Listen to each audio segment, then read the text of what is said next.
కానీ అల్పజ్ఞాన సమేతుడు ఆ కైటి విచ్చిన అధర్మని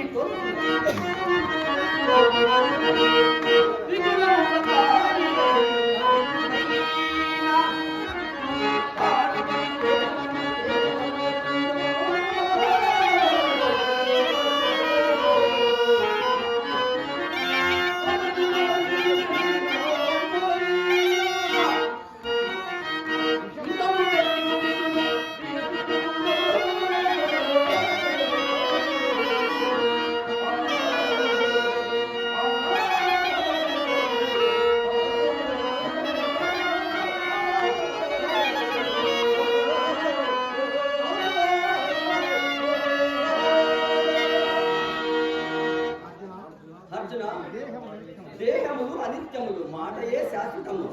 ఈ సమయమున నన్ను మెప్పింతులేని నీకు ఈ ధరామండలమంతయు పట్టము కట్టెదా. రాజ్య సంపదయే ఉత్తమరాజధానం కదా మాధవ. ఆ సామ్రాజ్యాది తుచ్చ సౌఖ్యములకు నూతన మార్గ వర్తములకు సాటి నా మనము